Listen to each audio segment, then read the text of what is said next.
मैं एक CEO novel में खलनायिका बन गई। आज बॉस ने अपनी चांदनी के लिए एक पार्टी रखी है। मैं अचानक वहां पहुंच गई, इससे पहले कि मैं कुछ कह पाती। बॉस ने ठंडी आवाज में कहा, ड्रामा मत कर, मैं तुम्हें कभी पसंद नहीं करूं। नमक राज, आप आ गए। उसे बस लगता है कि मैं प्यार में पागल हा। असल में मैं एक शेफ हा। मुझे खाना बनाते समय ज्यादा नमक डालना पसंद हा, इसलिए लोग मुझे नमक राज कहते हा। कौन कहता है कि यमराज सिर्फ पाताल लोक में होते हैं? हालांकि मैंने यह काम छोड़ दिया था, लेकिन मैनेजर ने इतनी अच्छी डील दी कि मैं मना नहीं कर पाई। रेस्टोरेंट में मैंने अपने सहकर्मी बॉस को देखा, जा अपनी चांदनी बाई लुओशु का हाथ पकड़े भीड़ में बैठे था। मैंने कहा था ना, तुम्हें यहाँ आने की जरूरत नहीं है। ड्रामा मत कर, मैं तुम्हें कभी पसंद नहीं करूँ। मैं हल्की सी मुस्कुराई, इससे पहले कि मैं कुछ कह पाती। वेटर ने आदरपूर्वक मुझे नमस्ते किए। नमक राज, आप आ गए। यह सुनते ही पूरा हॉल शांत हो गए। उनके चेहरों पर मुझे सिर्फ हैरानी दिख। क्या वह ड्रैगन फैमिली की छोटी मालकिन है? या शायद दुनिया की सबसे ताकतवर एजेंट? सच में, इंसान को उसके बाहरी रूप से नहीं आंकना चाहिए। काम पर आलसी, छुट्टी पर नमक राज। मैं तो बस पैसे कमाने वाली एक सीधी सादी शेफ था। मैंने उन लोगों पर ध्यान नहीं दिया। जल्दी से बैग से शेफ की टोपी निकाली और किचन में चली गई। ट्रांसफर की जानकारी देखते हुए इस रात की मेहनत रंग लाई। क्या आप सभी व्यंजनों से संतुष्ट हैं? कोई सुझाव? बहुत अच्छा किया, आगे से मत करना। आपका सुझाव बहुत अच्छा है, आगे से इसे मत दोहराओ। उसे नहीं पता था कि सिर्फ मेरे बनाए खाने का स्वाद है, उसके स्वादहीन पिता को आता है। तुम आखिरकार आ गए। तुम नहीं आते तो हम अंदर जाने की हिम्मत नहीं करते। छोटी सी बात है, बस क्लाइंट्स को एंटरटेन करना है। लुजियाओ, भले ही मैं तुम्हें पसंद नहीं करता, तुम खुद को ऐसे नीचा नहीं दिखा सकत। इस मामले में दखल मत दो। चलो जियाओ, कपड़े बदलने चलते हैं। नमस्ते सुंदर महल, 88 VIP रूम इधर है। बस खर्च करो, मैं फ्रूट प्लेट भेजूं। अब सब मुझे फ्रूट किंग कहते हैं। देर रात तक काम करके घर लौट, यही तो है एक मेहनती इंसान की भरी पूरी जिंदगी। मुझे उम्मीद नहीं थी कि तुम कंपनी के बाहर भाग इतना अच्छा काम कर रही है। आपकी तारीफ के लिए धन्यवाद बॉस। कंपनी में इतने समय से हो, तुम अभी भी सिर्फ एक सिक्योरिटी गार्ड हा। KGB वाली लगन यहाँ क्यों नहीं दिखाती? मैं अब नमक राज नहीं हा, सब मुझे गुओफुचिंग कहते हैं। तो तुम कल से बिजनेस डिपार्टमेंट जाओ, कंपनी में अच्छे से काम कर। मैं तुम्हें निराश नहीं करूँगा। नहीं, तुम मुझे सिर्फ 0.3W की सैलरी देते हैं। काम किस लिए करते हैं? छुट्टी के लिए। परसों मैं गोल्फ कैरी बनी था। बॉस ने मुझे बाली में छुट्टी मनाने के लिए बुलाए। वही बाली जहां तुम हर दिन ओवरटाइम करते हो और जाने का टाइम नहीं मिला। वही बाली जहां तुम सिर्फ शादी की छुट्टी पर जा सकते हैं। दफा हो जाओ। काम छुट्टी के लिए, सैलरी सिर्फ नाश्ते के लिए। बाली, मैं आ रही हूँ। कौन कहता है कि साइड कैरेक्टर को हमेशा दबू रहना चाहिए?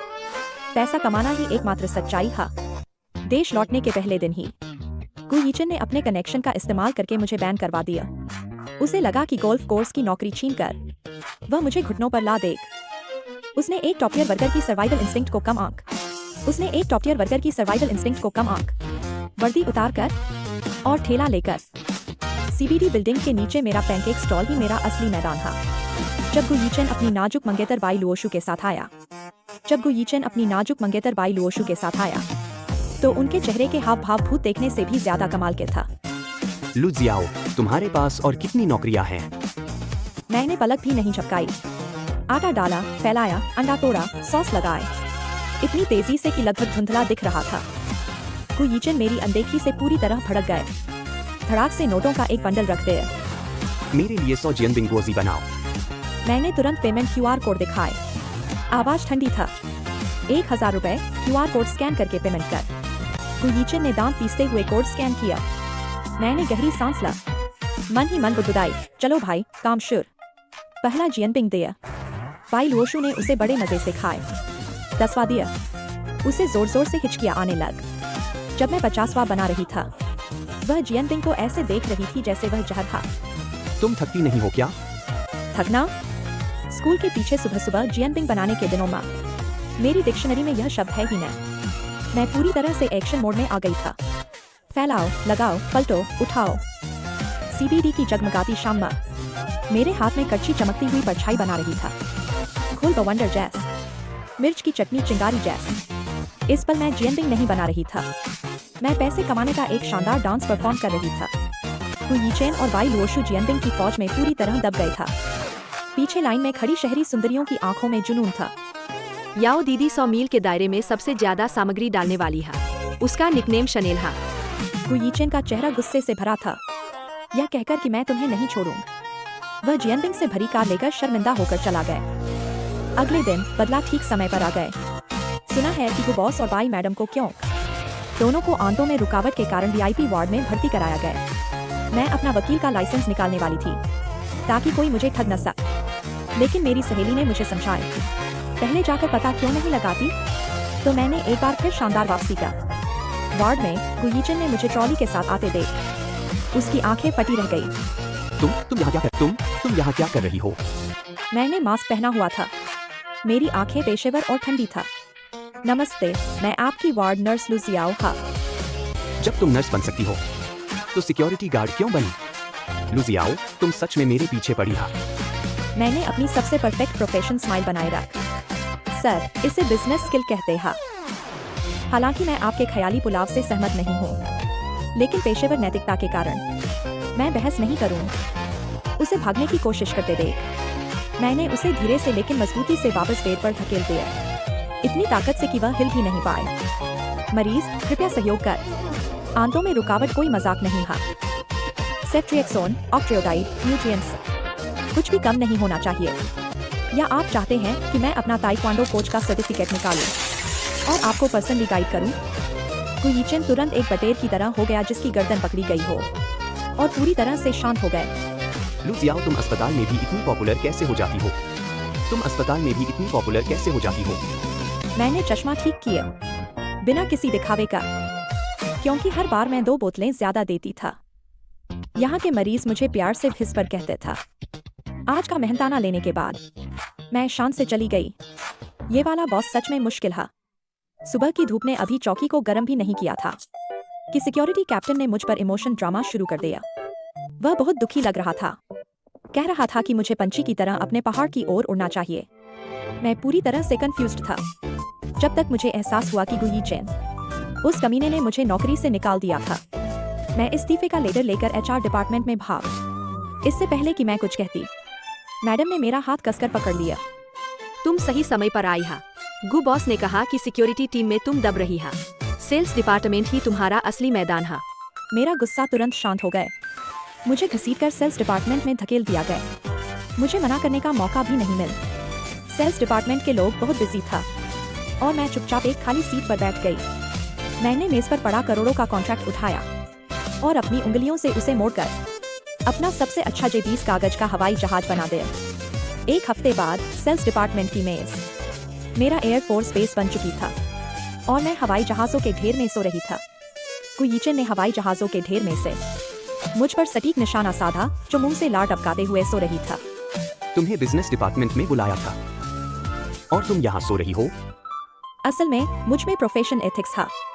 मैं आमतौर पर नहीं सोती, सिवाय इसके का कल रात पार्ट टाइम जॉब में बहुत थक गई था। कल रात मैं एस्केप रूम में NPC बनी था। डरपोक कस्टमर्स ने मुझे लगातार 3 बार धक्का दिया। अभी भी कमर में दर्द था। हु यीचेन ने जोर से फाइल पटक और चिल्लाकर मुझे सारी पार्ट टाइम जॉब्स छोड़ने को कहा और तुरंत प्रोजेक्ट पर काम करने को कहा। मैंने दीवार पर लगी घड़ी देख 11:29, एक मेहनती इंसान का पवित्र समय आ गया था। गु बॉस, मुझ पर इतने दबंग क्यों हैं? मुझे लगता है आप मुझसे प्यार करते हैं, लेकिन दोपहर में मेरे पास ज्यादा जरूरी काम था। हु यीचेन पूरी तरह से पागल हो गए। वह अपनी कूल इमेज भूल गए और मुझ पर बेकाबू होकर चिल्लाए। पवित्र कॉलेज कैंटीन में छात्रों की किस्मत तय करने वाली खाना परोसने वाली आंट। मैंने सफेद टोपी पहनी था। मेरे हाथ में लोहे का चम्मच इतना हिल रहा था कि धुंधला दिख रहा था। हर रेड ब्रेस्ट पोर्क के टुकड़े को सटीकता से बचाते हुए बच्चों की हताश आंखें देखकर मेरे चेहरे पर विलेन वाली अजीब मुस्कान था। सही कहा, उस स्कूल की दुनिया में सब मुझे बिग डिपर कहकर बुलाते था। हु यीचेन कुछ समय के लिए गायब हो गए, जब तक बिजनेस डिपार्टमेंट के मैनेजर ने मुझे प्यार से अपने ऑफिस में नहीं बुलाए। लू जियाओ, यह हवाई जहाज हवा में 3 चक्कर कैसे लगा सकता है? मुझे सिखाओ। लू जियाओ, यह हवाई जहाज हवा में 3 चक्कर कैसे लगा सकता है? मुझे सिखाओ। जैसे ही मैं अपनी खास कला सिखाने वाली थी, HR वाली दीदी फिर से आ गई। उनकी जानी पहचानी मुस्कान देखकर मेरा दिल घबरा गया। जैसा कि उम्मीद था, अपनी कमाल की काबिलियत की वजह से मुझे फिर से सेल्स डिपार्टमेंट से निकाल दिया गया और मैं वापस बॉस के ऑफिस में आ गई। गु यीचन अपना माथा मल रहा था। उसकी भौहें एक दुखी शरपेई कुत्ते जैसी सिकुड़ी हुई था। सारा घमंड गायब था। तुम आखिर चाहती क्या हो? मुझे वापस सिक्योरिटी गार्ड बना दा। मैं कंपनी की सिक्योरिटी गार्ड हा, सबकी सुरक्षा करती हा, छोटे बिस्कुट खाना पसंद करती हा, बॉस की गर्लफ्रेंड नहीं बनना चाहत। मैं समझ गया, तुम बस मुझे तड़पा रही हा। तुम मुझे पसंद करती हो, है ना? सच कहूँ तो मैंने तुम्हें हमेशा भाई माना हा। गर्लफ्रेंड बनने की बात तो बस इसलिए कही थी ताकि मैं महसूस कर सकूं कि तुम और तुम्हारे मम्मी पापा मुझे जमीन पर कैसे पीटत। गु यीचन के मुंह से महंगी कॉफी निकल गई। नजारा बहुत शानदार था। धड़ाम, पाई लोशु के हाथ से प्यार भरा लंच बॉक्स के टूट गए। धड़ाम, पाई लोशु के हाथ से प्यार भरा लंच बॉक्स के टूट गए। उसकी दुनिया भी बिखर गई। पाई लोशु मुंह छिपाकर रोते हुए भाग गई। गु यीचन ऐसा लग रहा था जैसे उस पर बिजली गिर गई हा। वह पूरी तरह से टूट गया था। बच्चे, तुम मुझे अभी भी ठीक से नहीं जानत। जब मैं प्रोग्रामर थी तो इंडस्ट्री में सब मुझे कार्दशियन कहते था। तुम नहीं चाहोगे कि कंपनी का कोड रातों रात खाली हो जाए, है ना? और फाइनेंस भाव, जानते हो मैंने वो क्यों छोड़ दिया? क्योंकि मैं हर बार हिसाब किताब में चुपके से 10 रुपए ज्यादा जोड़ देती था। लेक पैकाल का नाम आज भी फाइनेंस सर्कल के उन बूढ़े लोगों के दिल का सबसे गहरा दर्द था। गु यीचन ने आखिरकार हार मान ला। वह कुर्सी पर ढह गए, छत को खाली आंखों से देख रहा था। आखिरकार उसने मुझे कुछ भी न करने देने का फैसला किया। मैं कंपनी में एकमात्र वेतनभोगी पारदर्शी व्यक्ति बन गई। कितना मजेदार। मुझे पूरी तरह से दबाने के लिए गु यीचन ने इस बार सच में बहुत पैसा लगाए। उसने सभी को चुप रहने का आदेश दिया और मुझसे फाइनेंस और कंप्यूटर छूने का अधिकार छीन लिया। फिर वह पूरी कंपनी को टीम बिल्डिंग के लिए ले गए। वह ऑफिस बिल्डिंग के प्लाजा में खड़ा था, सोच रहा था कि मुझे खाल ऑफिस में छोड़कर वह मुझे तोड़ दे। दुर्भाग्य से वह अभी भी बहुत नादान था। जब वह उस लग्जरी बस में चढ़ा तो सबसे पहले उसने मुझे ड्राइवर की सीट पर देख। मैंने काले धूप के चश्मे पहने थे, सूट के बटन करीने से लगे थे और दोनों हाथों से स्टीयरिंग व्हील पकड़े हुए थी, एक ठंडे पेशेवर हत्यारे की तरह। उसे किसने अंदर आने दिया? मैंने कोई बकवास नहीं कहा। मैंने उसके कंधे को पीछे से पकड़ा और उसे एक छोटे मुर्गे की तरह सबसे आगे की लेदर सीट पर कसकर बिठा दिया। गु यीचन सर, मैं ही तो इकलौती ड्राइवर हा। अगर मैं ये गाड़ी नहीं चलाऊंगी तो आज सब यहीं सूख जाएं। और मुश्किल बढ़ाने के लिए मेरा अभी का किरदार एक अंधे ड्राइवर का हा। गु यीचन चीख भी नहीं पाए थे का। मैंने पीछे की ओर इशारा किया। कर्मचारी एक दूसरे पर चढ़कर एक मानव पिरामिड की तरह एक साथ ठुसे हुए था और गर्मजोशी से मुस्कुरा रहे था। हाथ हिलाकर गु यीचन को पीछे भीड़ में घुसने का न्योता दे रहे था। गु यीचन ने उन लोगों के ढेर को डर कर देख और पागलों की तरह हाथ हिलाए। उनकी आंखों में ऐसा लग रहा था जैसे वे न्यूटन जॉम्बीज का झुंड देख रहे हा। जाहिर है मैं अंधी ड्राइवर नहीं बन पाई। गु यीचन लुढ़कते पुढ़कते गाड़ी से कूद और पैसे फेंक कर 2 और गाड़ियां बुलाई। देखो, ये सब मैंने तुम्हारे लिए जीता हा। क्या तुम कह रहे हो कि ये सब अब मेरा होगा? नहीं, मैं कह रहा हूँ कि तुम्हें मेहनत करनी हो और भविष्य में ऐसा ही एक साम्राज्य बनाना हो। मुझे साम्राज्य नहीं चाहिए, मुझे बस खाना खाना है।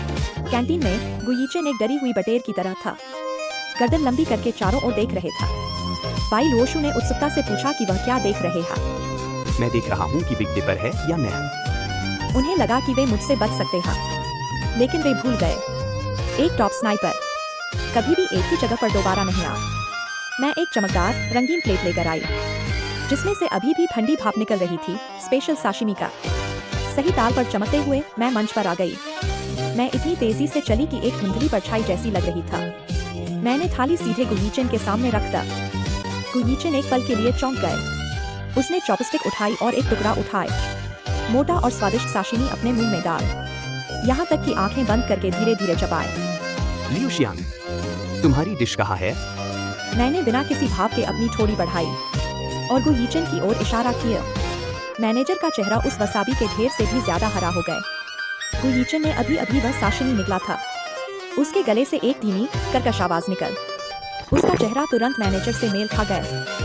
गु बॉस, जिन क्षेत्रों के बारे में आप नहीं जानते, मैं साशिमी मास्टर हा।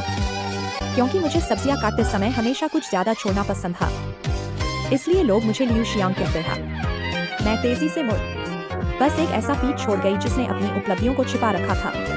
अगले दिन कैंटीन के दरवाजे पर एक शानदार नोटिस बोर्ड लगा था जिस पर लिखा था लू सियाओ और कुत्तों का प्रवेश वर्जित था। मैं बोर्ड के सामने खड़ी था और बगल में उदास आंखों वाले उस बड़े पीले कुत्ते से आंखें मिलाई। मैंने एक आभर बड़े पीले कुत्ते ने भी आसमान की ओर देखकर लंबी आवाज निकाल, जैसे वह कुत्ते की भाषा में सहमति दे रहा है। गु यीचेन, यह कुत्ता सच में इंसान नहीं था, लेकिन यह मुझे रोक नहीं सका। अपनी उस जानलेवा करिश्माई शख्सियत के दम पर मैंने एक नया पेशा अनलॉक किया। बेबी, मेरे साथ कूद जाओ। हम दोनों ने जीवन और मृत्यु का अनुभव किया है। हम दोनों ने जीवन और मृत्यु का अनुभव किया है। बेबी, मुझे लगता है कि हमारा रिश्ता काफी गहरा हो गया है। क्यों न तुम एक बार खुद ही मर जाओ, बस मेरे लिए। तुम यहाँ क्या कर रही हो? बगल के स्टाफ ने तो मेरी तारीफ भी की, कहा कि मैं एक अच्छी कर्मचारी हूँ जो मदद के लिए खुद आगे आई, न मुश्किल से डरती न थकान सा। गु बॉस जब पहले एम्यूजमेंट पार्क में काम करते थे तो मुझे रस्सी को चुपके से 10 मीटर लंबा करना सबसे ज्यादा पसंद था, इसलिए सब मुझे यमराज प्रिंस कहते था। इससे पहले कि वह कुछ समझ पाता, मैंने अपना पैर उठाया और उसके कूल्हे पर एक जोरदार किक मार। मैंने नीचे झांका, उसके बाल पानी को छूकर निकल। मैं अपनी इस टॉप लेवल की फिजिक्स कैलकुलेशन क्षमता के लिए खुद को शाबाशी दिए बिना नहीं रह सक। स्टाफ अभी भी बगल में अचरज कर रहा था, कह रहा था कि गु बॉस वाकई बड़ी मुश्किलों में भी शांत रहते हैं। मैंने धीरे से बुदबुदाया, शायद मर गया होग। देर रात मानसिक रूप से परेशान गु यीचेन ने भारी रकम देकर उस पौराणिक मास्टर कुंडुन से मदद लेने का फैसला किया। मास्टर, मेरा एक कर्मचारी बहुत खतरनाक है, लेकिन मैं उसे निकालना नहीं चाहता। क्या करूं? भक्त, हम पैसे की नहीं किस्मत की बात करते हैं। 18,000 की किस्मत। अगर किस्मत है तो यह किस्मत वाकई बहुत महंगी है। मेरी सुनो, उसे सिक्योरिटी गार्ड का काम जारी रखने दा। इसे कहते हैं चीज को उसकी जगह वापस रखन और प्रकृति के साथ चलन। सिक्योरिटी गार्ड का काम जारी रखने दो मास्टर। मुझे और ज्यादा सर दर्द हो रहा है। सर दर्द हो तो आइबुप्रोफेन ले ला। मुन्हू का स्वाद ना हो तो नींबू का सिरका पेय। पूछो मत, ये एक गुप्त नुस्खा है। अगले दिन गु यीचेन मास्टर का नींबू का सिरका लेकर पूरी श्रद्धा के साथ मनोरंजन पार्क पहुंच। छोटी बाई, डरो मत, जोर से चिल्लाओ, अपने अंदर के शैतान को आजाद करो। साले बेवकूफ। बहुत बढ़िया, यही आत्मजागृति का पहला कदम है। तुम उसे क्या सिखा रहे हो? ये तो सरासर बकवास है। इसे गाली से मुक्ति कहते हैं। ये ताओ धर्म का एक गहरा सिद्धांत था। अगर तुम नहीं समझते तो गलत मत बोल। अगर मैं चाहूँ तो किसी भी बात को पवित्र ग्रंथ बना सकती है। रुको गु बॉस, मुझे अचानक याद आया कि आज मुझे छुट्टी लेनी है। मैसेज भेज रही है। ठीक इसी पल किस्मत के पहिए तेजी से उल्टे घूमने लग। मास्टर की तस्वीर और लू जियाओ की तस्वीर एक हो गई। मास्टर कुनलुन, लू जियाओ, तो तुम थी। गु बॉस, ये दरअसल एक गलतफहमी है। मेरी बात सुनो, मैं कहानी बनाती है। अरे नहीं, मैं सफाई नहीं दूँ। मेरे पैसे लेकर मेरे लोगों को गाली दे रही हो और मुझे नींबू का सिरका पिला रही हो। लू जियाओ, तुम देर से भी आई हो। लू जियाओ, इतनी देर से आई हा। मुझे एक वाजिब वजह बताओ। देर होने की एक वजह है, मैं कल रात बाई लुओशु के साथ था। छोटी बाई, अब तुम्हारी एक्टिंग का टेस्ट है। तुम दोनों कल रात साथ क्यों थे? भैया, मुझे लगा आप आए हा, तभी मैंने दरवाजा खोल। कल रात उसने तुम्हें कैसे लगा कि मैं था? कल रात वो मेरे घर का दरवाजा खटखटा रही था, कह रही थी, भाभी दरवाजा खोल, मैं तुम्हारा भाई हा। तो तुम लोग मेल एस्कॉर्ट्स के पास गए और मेरा कार्ड भी स्वाइप किया? जरा रुकिए, मेल एस्कॉर्ट्स के पास जाने की एक वजह था। वो छोटी बाई को मेरा असली ओरिएंटेशन दिखाने के लिए था। कहीं उसे ये गलतफहमी न हो जाए कि मुझे तुम पसंद है। मुझे उम्मीद नहीं थी कि तुम ऐसी जगह जाने के लिए मान जाओ, और मुझे ये भी उम्मीद नहीं थी कि तुम लोग ऐसा कुछ करो। माफ करना भैया, मैं अब ऐसा दोबारा कभी नहीं करूँगी। कैसी जगह? तुम बिल्कुल नहीं समझत। उनके लिए वो शायद है घर वापस जाने का टिकट, सर्दियों में पहनने के लिए जैकेट। अभी गर्मी हा, बाहर 30 डिग्री हा। एक लाइलाज बीमारी से जूझती माँ, एक जुआरी बाप, एक टूटा हुआ घर। तुम बस नैतिकता के ऊंचे पायदान पर खड़े होकर उनका मजाक उड़ाते हा। तुम्हें लगता है हम शराब पी रहे थे? न, वे दुनिया की कीचड़ पी रहे हैं। समय के साथ घिसे हुए अपने तीखेपन और दुर्भाग्य को पी रहे हा। पैसे कमाना ही उनकी इज्जत था। गु बॉस का दिमाग इस पर पूरी तरह ओवरलोड हो गए। वह सोचने लगा कि क्या वह सच में बहुत बेरहम था। जियाओ, क्या हम आज रात फिर से अच्छे काम करने जाएंगे? लेकिन शराब पीना गलत था। हम उन्हें कीचड़ से बाहर निकालने वाली रोशनी की किरण हा, और तुम तो बस दुख को नीचा दिखाते हा। वापस जाओ और सिक्योरिटी गार्ड बन। मैं तुम्हारी बात और नहीं सुनना चाहत। मैं इस्तीफा दे रहा हा। मैं सहमत नहीं हा। यह एक सूचना है, आवेदन न। श्रम कानून सीखो, गु यीचेन। मैं देखता हूँ कि तुम मुझे छोड़कर और कहाँ जा सकते हा। एंड दुनिया के अंत तक जाकर देखना चाहती हा। सियाओ बाई, हमारे सिद्धांत याद रखना।